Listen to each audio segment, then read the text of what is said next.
many particle system.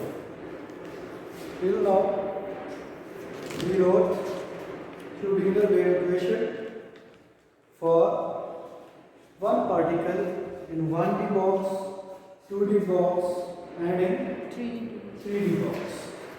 Suppose for 3D box we have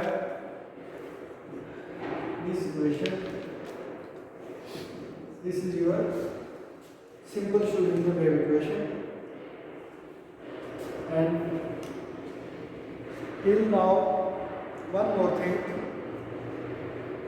we took potential is equal to 0. Okay, potential energy operator we didn't use the potential energy part. Okay, for 3D box and for one particle we have this sort of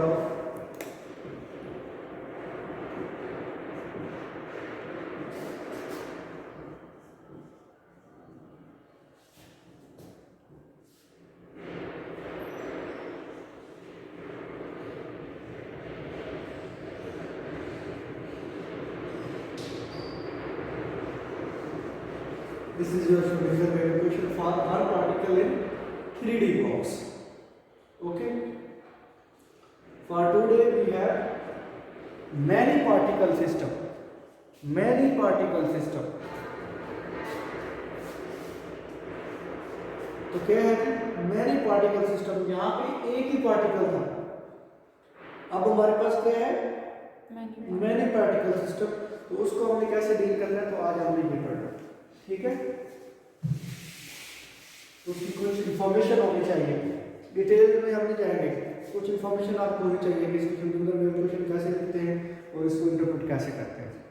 मसलन हम कहते हैं कि हमारे पास बहुत सारे particles हैं और हम उसको कहते हैं ith particle, mean any ith particle, और i जो है वो नंबर है 1 2 3 4 so on till n, mean कि n नंबर ऑफ पार्टिकल्स. ठीक है, तो ith उसका मास क्या होगा, ith पार्टिकल का mi, मीन तो उसका मास क्या है mi, मीन कि मास ऑफ ith पार्टिकल. और i1 भी हो सकता है, 2 भी हो सकता है. अगर यहाँ पे लिखेंगे तो ये क्या हो जाएगा, m1 m2 m3 m4 till mn. Okay, xi mean x coordinate of ith particle, yi mean y coordinate for ith particle, zi mean z coordinates for ith particle. तो अगर इसका 1 कर लिखेंगे तो वो क्या हो जाएगा, x1 y1 z1, मीन कि many electron set many particle system भी है और 3D भी है. x y z किसको शो कर रहा है, 3D को. मैनी पार्टिकल भी हैं और 3D भी है. इसी तरह आगे क्या होगा, x2 y2 z2 and so on, और एट हो गया xn m yn and zn. ठीक है, ये उसके कोऑर्डिनेट्स हो गए ना, ये उसका मास हो गया और ये कोऑर्डिनेट्स हो गए. ठीक है, तो अगर हम इसका लिखें Schrödinger wave equation, तो वो बेसिकली क्या है हमारे पास, आपके पास वो होता है h, ये वेव फंक्शन, एनर्जी और ये वेव फंक्शन, यही होता है. और ये हैमिल्टोनियन ऑपरेटर है, ये किसके इक्वल होता है, kinetic energy operator plus potential energy operator. ठीक है, अब हम अभी पहले इसका पार्ट काइनेटिक एनर्जी ऑपरेटर लिखते हैं. 3D में मैनी पार्टिकल सिस्टम. तो वैसे ये जो आप अभी तक लिखते हैं, जो जी ऑपरेटर आप यूज करते हैं, वो क्या होता है, -h²/2m. ठीक है, आप क्या लिखते हैं, कर लिया x²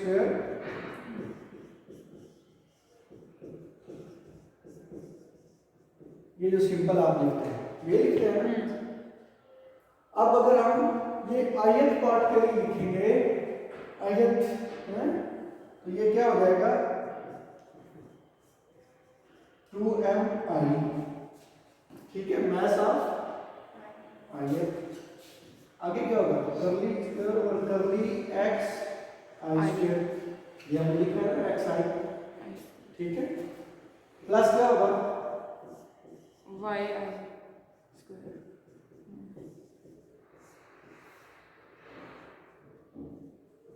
ऐसे ही होगा, ठीक है। अब इसको जरा ऊपर करके लिखेंगे, वो हम कैसे लिख सकते हैं,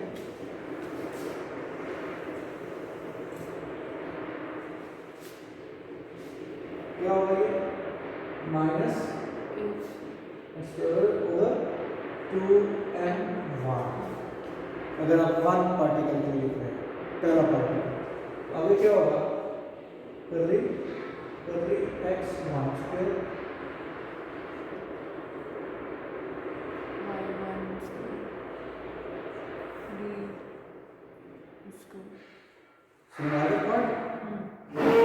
माइनस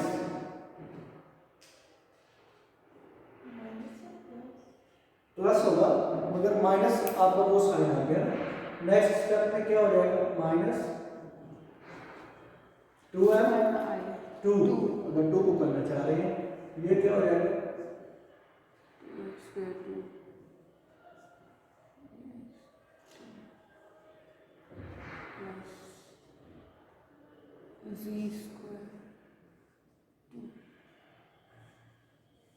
ठीक है। चलते जाए आगे सर n तक चलते जाएंगे, नहीं बस इतना करके। और जब n का लिखेंगे तो वो क्या होगा a स्क्वायर ओवर 2n।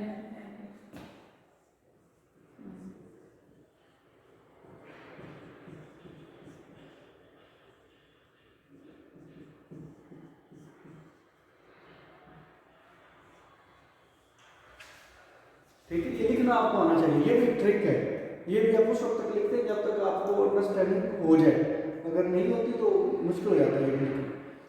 तो इसको फिर यूं भी लिखते हैं, ये जो सिंपल होता है ना, मतलब वो डेल के इक्वल होता है, क्या क्या चीज करली और करली एक्स, करली और करली वाई, करली और करली z, ये मैं पहले भी बता चुका हूँ। अगर इसका आप स्क्वायर लेंगे तो ये भी क्या हो जाएगा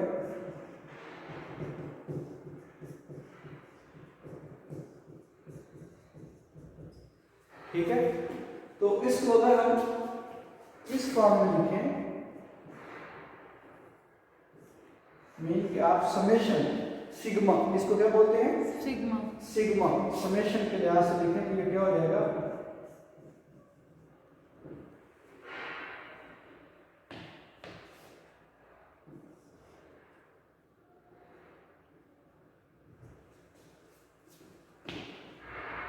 सर ये जो ब्लू से स्टार्ट किया दोबारा से एक दफा रिपीट कर देंगे प्लीज। ये वाला, हाँ। हाँ जी, ये जो चीज होती है ना, ये तीनों करली ओवर करली एक्स, करली ओवर करली वाई प्लस करली ओवर करली, इसको डेल के इक्वल कहते हैं। जब इसकी वो आप 2 लेते हैं स्क्वायर लेते हैं तो ये डेल स्क्वायर हो जाता है। तो अब हमारे यहाँ हर जगह पे क्या आ रहा है स्क्वायर, तो वो क्या है डेल स्क्वायर। अच्छा रिप्लेस मतलब उसको उससे कर दिया। हाँ जी, ठीक है। अब ये आपके पास होता है तो यहाँ से हम लिखते हैं i = 1 और यहाँ पे लिखते हैं n। अब इसको अंडरस्टैंड करना है, ये इसको कहते हैं सिग्मा सन, और ये किसको शो करता है समेशन को, किसको शो करता है समेशन को। तो मीन कि आप सम कर रहे हैं और बहुत सारी चीजें हैं जिनको आप सम अप कर रहे हैं, तो इसका मतलब क्या है बेसिकली ये थोड़ा सा समझ लें। जो सिग्मा होता है ना, इसको हम जो इससे लिखते हैं, ये सिग्मा का सिंबल है, ठीक है। ये क्या है सिग्मा, क्या बोलते हैं सिग्मा, सिग्मा, ये इसकी नोटेशन है, ठीक है। अब इसके ऊपर जो n लिखा होता है ये स्टॉपिंग पॉइंट होता है या अपर लिमिट, क्या बोलते हैं अपर लिमिट और स्टॉपिंग पॉइंट, ठीक है।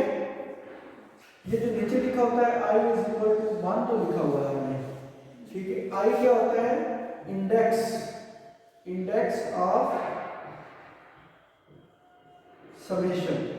इसका क्या मतलब होता है कि ये हमें इंडिकेट करता है कि भाई ये आई है क्या और ये कहां से स्टार्ट होता है, और ये वन यहाँ पे क्या है, स्टार्टिंग पॉइंट, और लोअर लिमिट, ठीक है।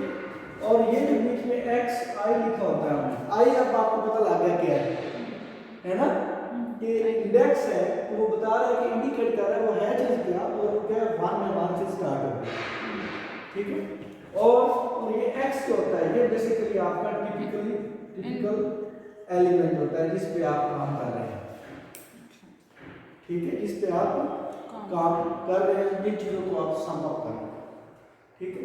तो ये समेशन साइन, ये क्या बताता है, सिग्मा नोटेशन है, ये जो रेड कलर में है, और बाकी इसलिए मैंने इसको रेड में लिखा है कि सिग्मा नोटेशन। और ये आयत के इंडेक्स ऑफ समेशन पे अब आई की वैल्यू अगर 2 लिखी होगी तो स्टार्टिंग पॉइंट 2, उसका मतलब होगा कि ये अब स्टार्टिंग पॉइंट यहाँ पे एक्स आई जो भी होगा वो 2 से स्टार्ट होगा, ठीक है। अगर यहाँ पे 5 लिखा होता है तो इसका मतलब है कि वो 5 पॉइंट तक जाएगा, उसके ऊपर लिमिट 5, तो ये हुई बात,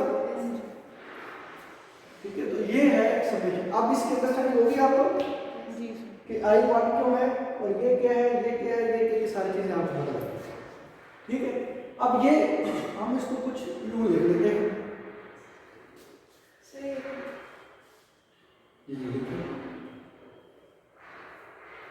अच्छा। अब ये आपका डेल स्क्वायर, अब ये पूरा आपका किस इक्वल है, टी, काइनेटिक एनर्जी जो कि आपका ऑपरेटर है। अब जो पोटेंशियल एनर्जी होती है उसको कैसे लिखते हैं, वो v होता है, सिंपली आप क्या लिखते हैं, v x, जो अगर एक पार्टिकल एक डिमेंशन में हो। अब आपके पास क्या है, उसमें आप क्या लिख सकते हैं, v xi या x1 है, y1 z1 करते करते xn yn और zn उसका भी, ये सारे प्लस होना शुरू हो जाएंगे एंड तक, ठीक है।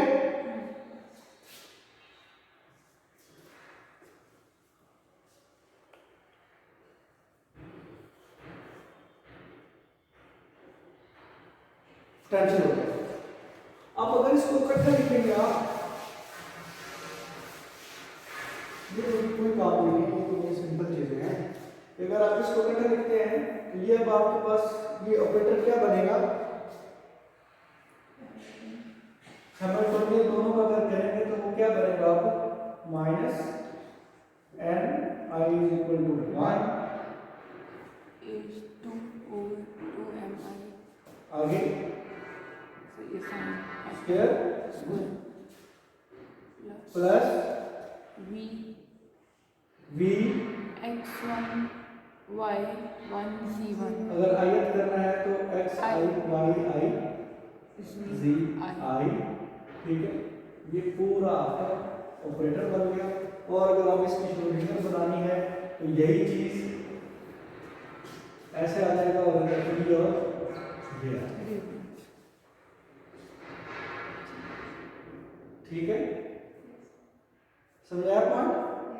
और यहाँ पर फिर आप वेव फंक्शन उसका क्या है वो भी मैं बताता हूँ कि अगर वो x i y i z i और वो मैनी इलेक्ट्रॉन सिस्टम है, ठीक है, तो वो मैनी पार्टिकल सिस्टम को चलाता है।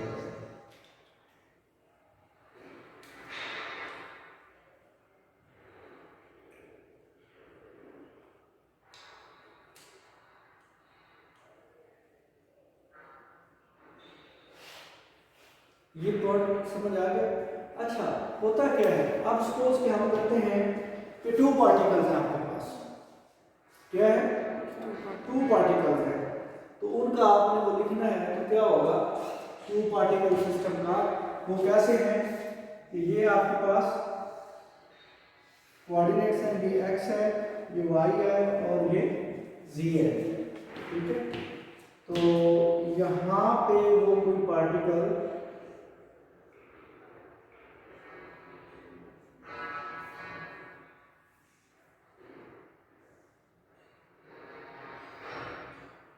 पड़ा हुआ, ठीक है।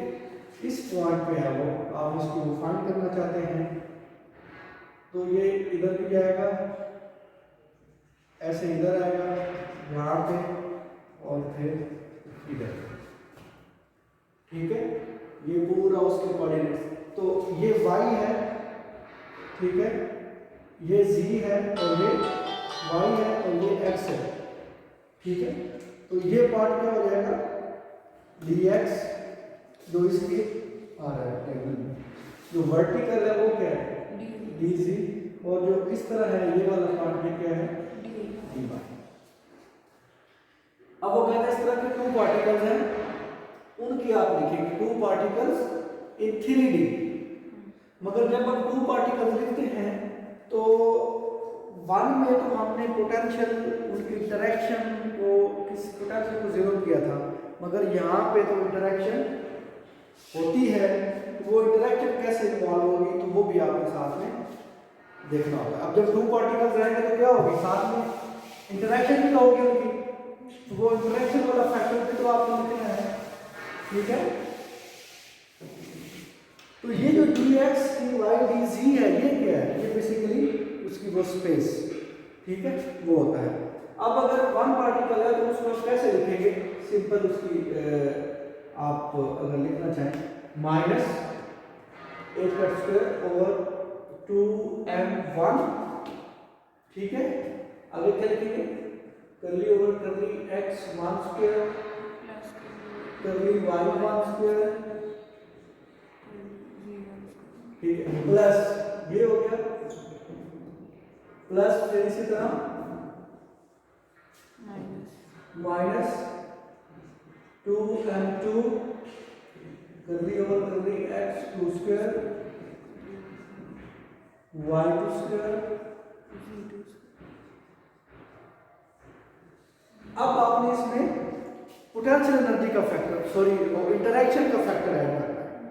तो इंटरेक्शन क्या है, बेसिकली इंटरेक्शन जो है, जो उसमें पोटेंशियल आता है, इंटरेक्शन पोटेंशियल जो है वो इनवर्सली प्रोपोर्शनल है किसके, डिस्टेंस के। जो डिस्टेंस होता है ना पार्टिकल एक का दूसरे की इंटरेक्शन जो हो रही है, तो वो पोटेंशियल जो है इनवर्सली प्रोपोर्शनल है क्या, डिस्टेंस। 2 पार्टिकल है ना, सपोज x1 माइनस x2 है, 2 पार्टिकल है, उनका स्क्वायर और फिर उसका अंदर, ठीक है, उसके इनवर्सली प्रोपोर्शनल है, ठीक है। अच्छा, अब हमने क्या करना है, इसके साथ प्लस लिखेंगे और उसको अगर हम जो प्रोपोर्शनलिटी कांस्टेंट खत्म करें तो हम उसको लिख लेते हैं c, ठीक है, प्रोपोर्शनलिटी कांस्टेंट। तो और प्लस और यहाँ पे क्या आ जाएगा c, और नीचे अब आप देखिए x कोऑर्डिनेट्स में डिस्टेंस जो है वो ये होगा, x कोऑर्डिनेट्स में जो उनका आपस में डिस्टेंस है 2 पार्टिकल्स का, ठीक है। सिमिलरली y में और z, इसका ओवरऑल क्या करना है। अब क्या होगा, ये चीज आपने पहले भी पढ़ी, पहले क्या था कि आपका सिंगल पार्टिकल 3D में था, उस वक्त तो इंटरेक्शन का फैक्टर एक्सक्लूडेड था, क्योंकि इंटरेक्शन में क्या होगा जब पार्टिकल एक है। अब यहाँ पे आपके पास 2 पार्टिकल्स आ गए, जब 2 पार्टिकल्स आएंगे तो उनमें आपस में इंटरेक्शन भी तो होगा, ठीक है, उस वजह से पोटेंशियल पे भी इफेक्ट आएगा। वो पोटेंशियल क्या है, is inversely proportional to distance raise to power 2 और उसका अंडर, और ये डिस्टेंस क्या है, अगर वो x एक्सिस में है तो उस वक्त डिस्टेंस क्या है दोनों पार्टिकल्स का, उनका -1 कोई भी है, 1 - 2 पावर 2 और उसका अंडर। इसी तरह वो y भी, इसी तरह z भी, क्योंकि आप 3D में चल रहे हैं ना, तो इस तरह ये आपका एक पूरा, आपको ये वाली चीज जो है, सॉरी ये वाला है, ये पूरी आपकी 2 पार्टिकल इन 3D बॉक्स के लिए पूरा ऑपरेटर लिखा गया, ठीक है। अब ये चीज पूरे के पूरे वेव फंक्शन पे अप्लाई होगी। अगर हम इसको करते हैं 2 पार्टिकल का, तो ये सारा ऐसे एक ऑपरेटर हो गया, अब उसके लिए ये कौन सा ऑपरेटर बन गया सारा, ये सारी चीज किस इक्वल होगी, एच। और ये एच क्या है, टू पार्टिकल सिस्टम का, ऐसे बन। तो फिर इसको फिर ये सारा लेके आप योग करेंगे और फिर वो वेव श्रोडिंगर वेव इक्वेशन बन जाएगी और उसको फिर सॉल्व करके आप एनर्जी तक पहुंच जाते हैं। ठीक है, इसको भी हमने वो उसकी इतनी हाई कैलकुलेशन नहीं करनी। अब जो हमारी केमिस्ट्री में क्या यूज है, इसको आपने सॉल्व नहीं करना। अब हमारी केमिस्ट्री में इसका क्या यूज है, उसमें ये है कि अगर आपके पास टू पार्टिकल्स होते हैं, ठीक है, उनको स्टडी करते हैं तो उनकी इंटरेक्शन पैरामीटर और कंप्यूटेशनल या जो आप बुक्स में पढ़ते हैं उनकी एनर्जी, तो वो जो कैलकुलेट हुई होती है वो सारे ये फैक्टर इंक्लूड करके फिर वो कैलकुलेट करते हैं। ठीक होगी बात। अच्छा, फिर एक चीज होती है प्रोबेबिलिटी। आप प्रोबेबिलिटी कैसे फाइंड करेंगे ऐसे सेक्शन में, ठीक है। सिंपल जो आप लिखते थे वो यूं थी, है ना, इसको इंटीग्रेट कर लेते थे, one particle one D box, इधर आप minus infinite two plus infinite से लेते, तो वो प्रोबेबिलिटी आप किसी चीज की इक्वल आती थी, वो इस तरह फाइंड करते थे। ये टाइम इंडिपेंडेंट है। अगर ये टाइम डिपेंडेंट होता तो फिर आप कैसे लिखते, x और d, उसमें फिर आप यूं लिखते हैं ना, ऐसे करते हैं, साइन वेव अगर चेंज किया तो इसका स्क्वायर लेके फिर आप करते थे, तो ये टाइम डिपेंडेंट हो गया और ये आपका क्या है, टाइम इंडिपेंडेंट। ठीक है, अब अगर 3D सेटअप है आपका 3 डायमेंशनल में, तो फिर क्या करते हैं आप, टाइम डिपेंडेंट लिखने के लिए x y z और टाइम और इसका स्क्वायर, और यहाँ पे फिर क्या आएगा dx। अब dy को कैसे करेंगे, उसके लिए एक और इंटीग्रल लिखेंगे, dz को कैसे करेंगे, उसके लिए और, ठीक है। तो ये minus infinite two plus infinite, ये भी ये सारा किस तरह का। याद है मैंने लास्ट लेक्चर में वो डबल इंटीग्रल ट्रिपल इंटीग्रल की भी बात की है, अगर आपने सुना हो तो वो इसी वजह से की थी। तो फिर आप उसको इस तरह सॉल्व करते हैं। तो प्रोबेबिलिटी डेंसिटी फाइंड करने के लिए कि फिर अगर टू पार्टिकल सिस्टम है तो वो प्रोबेबल कहाँ पे है उसकी प्रोबेबिलिटी, ठीक है। तो ये बेसिकली बोर्न BOR है, बोर्न अप्रोक्सीमेशन, बोर्न एक्सप्लेनेशन थी, ठीक है, अकॉर्डिंग टू बोर्न। तो ये फिर इक्वल टू 1 होती है प्रोबेबिलिटी डेंसिटी, वहाँ पे मैक्सिमम होती है, ठीक है। तो ये आप इस तरह, ये टाइम डिपेंडेंट है, ठीक है। जब टाइम इंडिपेंडेंट होता है तो फिर आप सिंपल यूं लिख देते हैं, टाइम डिपेंडेंट के लिए आप जरा यूं करके लिखते हैं, ठीक है। ये एक सिंबल आपके जहन में होना चाहिए, ठीक होगी बात।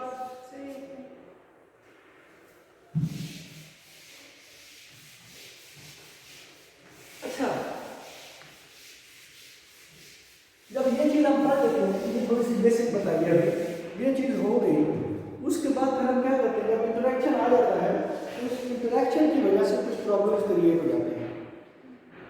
प्रॉब्लम क्या होता है, जब इंटरेक्शन होती है तो एक दूसरे का इन्फ्लुएंस होता है, वो एक दूसरे का इन्फ्लुएंस होने की वजह से सिस्टम में कुछ तब्दीलियां आ जाती हैं।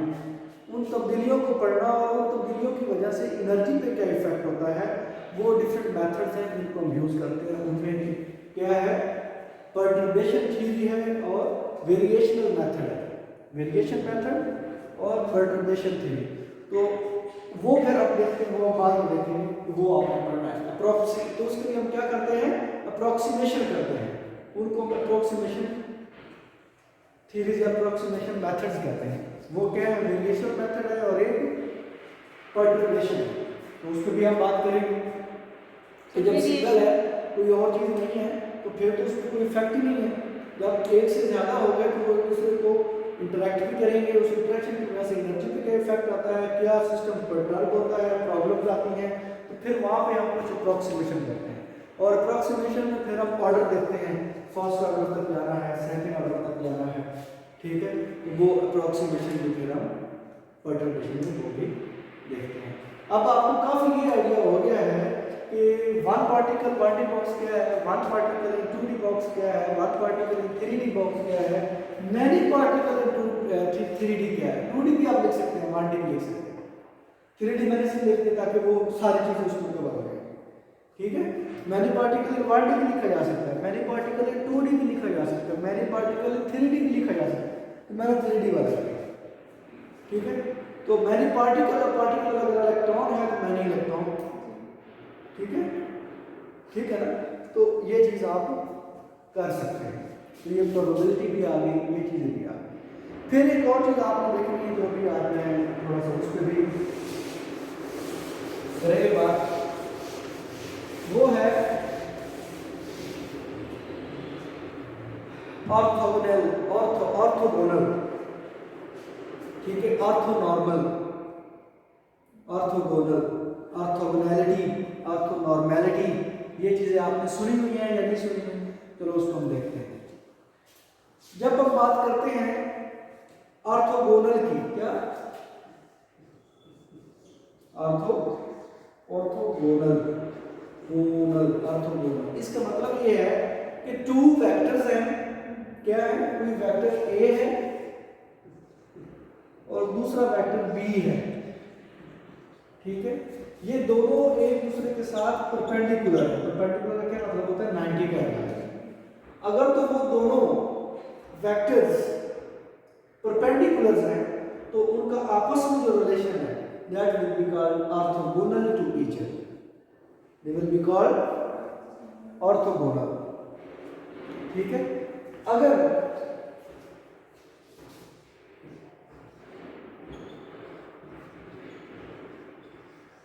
ऑर्थोगोनल क्या होता है, इसमें भी यही है, इसमें एक कंडीशन और लग जाती है कि दोनों वेक्टर्स जो हैं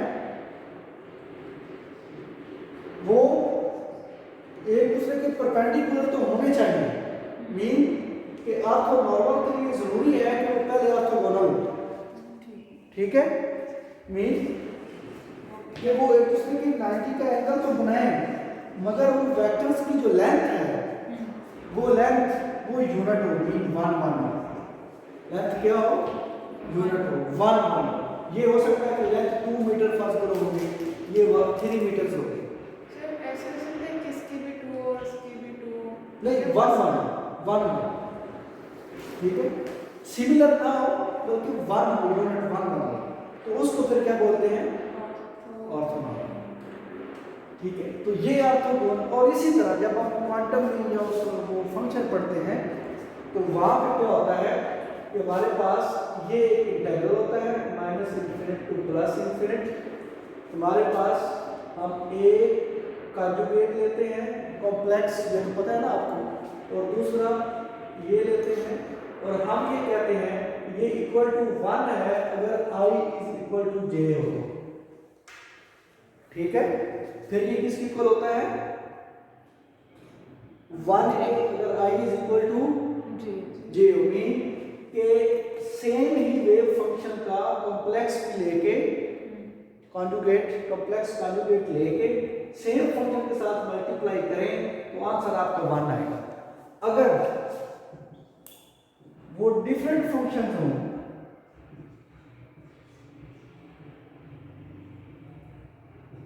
मसलन कि i is not equal to 0, तो आंसर क्या है, 0। मसलन कि ये वेव फंक्शन है किसी वन पार्टिकल का, एनी पार्टिकल a, और ये है wave function any particle b, ठीक है, तो फिर वैल्यू 0 आएगी। अगर ये है wave function of particle a और उसी a का ही कॉन्जुगेट लिया हुआ है तो फिर वैल्यू 1। अब 1 और 0, 1 का क्या मतलब है, ऑर्थोनॉर्मल। इसका मतलब है कि ये दोनों वेव फंक्शन क्या शो करेंगे, ऑर्थोनॉर्मल। मीन क्या हुआ, यहाँ पे हमने क्या किया कि वेव ऑपरेटर जो है वो सेम है, क्यों, उनकी लेंथ सेम हो, यहाँ पे वेक्टर डिफरेंट हो गए, अगर लेंथ डिफरेंट है तो वेक्टर डिफरेंट हो गए, ठीक है। सेम है मगर 1 है तो वो भी चीज आ गई। यहाँ पे सेम नहीं है तो इस वजह से वो आल्दो वो 90 डिग्री का एंगल जरूर है मगर वेक्टर सेम नहीं है। यहाँ पे 90 डिग्री का एंगल भी है मगर वेक्टर्स भी सेम है, सेम होने के साथ साथ उनकी लेंथ भी 1 है, ये वैल्यू है। ठीक है, तो ये जो इसके लिए कंबाइंड जो फॉर्म लिखी जाती है वो है minus infinite to plus infinite psi i psi j is equal to i j unit. सही, ये जो आपने करवाया ये उसी का आगे कॉन्जुगेट शो कर रहा है साइन स्टार यहाँ पे हाँ जी नहीं यहाँ पे मुख्तलिफ है। अब ये इसको कहते हैं क्रोनिकल डेल्टा, ठीक है, इसका नाम क्या है क्रोनिकल डेल्टा भी बोलते हैं इसे, ठीक है। और इसमें क्या है कि वो कहता है कि इसकी वैल्यू 1 कब होगी जब i इक्वल टू जे होगा, ठीक है, और ये वैल्यू 0 कब होगी जब i इक्वल टू जे, ठीक है। वो ऊपर वाली बात आ गई ना।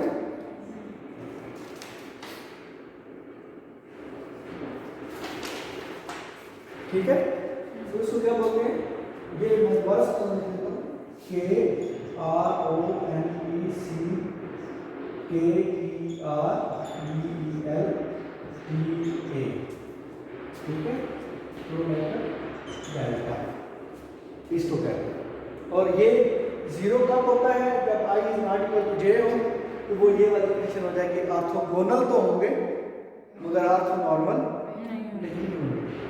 और अगर i और j इक्वल टू 1 हो जाता है और ये इसकी, तो वो कब होगा when they are orthonormal, mean कि ऑर्थोगोनल भी होंगे और वेक्टर्स की जो लेंथ है वो भी यूनिट होगी। तो हम जो डील करते हैं, हमारी कोशिश ये होती है क्वांटम मैकेनिक्स में या क्वांटम केमिस्ट्री में हम जो भी वेव फंक्शन लें वो नॉर्मलाइज्ड वेव फंक्शन हो। सुनी है ना बात आपने, wave function must be normalised, mean कि आप इस चीज को लेके ज्यादा टची हैं, इस चीज को लेके हम ज्यादा टची हैं इन क्वांटम केमिस्ट्री, मतलब it should be equal to 1।